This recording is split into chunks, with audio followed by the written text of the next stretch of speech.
അപ്പോൾ പാവർട്ടി പള്ളിയിലോട്ടാണ് ട്ടോ ഇന്ന് നമ്മുടെ യാത്ര. നമ്മുടെ സബ്സ്ക്രൈബേഴ്സ് ആരെങ്കിലുമൊക്കെ ആ ലൊക്കാലിറ്റിയിലുണ്ടെങ്കിൽ ഒന്ന് കമൻറ്റ് ചെയ്യണേ. അപ്പോൾ എൻ്റെ ഓർമ്മയിൽ ആദ്യമായിട്ടാണ് ഞാൻ ഈ പള്ളിയിൽ പോകുന്നത്. അമ്മ പറഞ്ഞു നമ്മൾ മുന്നേ എപ്പോഴോ ഇവിടെ പോയിട്ടുണ്ടെന്ന് പറഞ്ഞു. പക്ഷേ എനിക്ക് എന്തായാലും ഓർമ്മയില്ല. എന്തായാലും ഒരുപാട് കാണാനുണ്ട് കേട്ടോ ഈ പള്ളിയിൽ. കുറേ കൊത്തുപണികളും കാര്യങ്ങളൊക്കെ ഉണ്ട്. പിന്നെ വളരെ വിജനമായിട്ടുള്ളൊരു അന്തരീക്ഷം കണ്ടപ്പോൾ നൂനൂന് ഇവിടെ ഒന്ന് എക്സ്പ്ലോർ ചെയ്യാണ്ട് ഒരു രക്ഷയില്ല. ഇവിടെ ഓടണം എന്നുള്ളൊരു ടെൻഡൻസിയിലാണ് അവൾ നിൽക്കുന്നത്.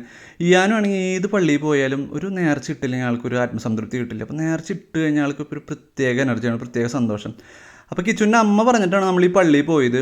അപ്പോൾ നല്ല പ്രത്യക്ഷമുള്ള പള്ളിയാണ്, ഒരുപാട് പ്രാർത്ഥിക്കാനും കാര്യങ്ങളൊക്കെ ഉണ്ടായിരുന്നു. അപ്പോൾ ഞാനും നൂനും ഇവിടെ തൊട്ടുമുത്തി പ്രാർത്ഥിച്ചു. പിന്നെ നൂനുവിൻ്റെ ആഗ്രഹപ്രകാരം മൊത്തത്തിലൊന്ന് എക്സ്പ്ലോർ ചെയ്തു.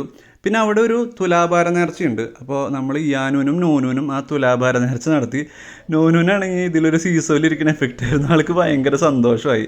അപ്പോൾ അത് കഴിഞ്ഞിട്ട് ക്ഷീണം മാറിയിട്ട് ചായയൊക്കെ കുടിച്ച് മൊത്തത്തിൽ സെറ്റാക്കി ഞങ്ങൾ അവിടുത്തെ കാര്യങ്ങളൊക്കെ വൈൻഡപ്പ് ചെയ്ത് പോന്നു. ബൈ.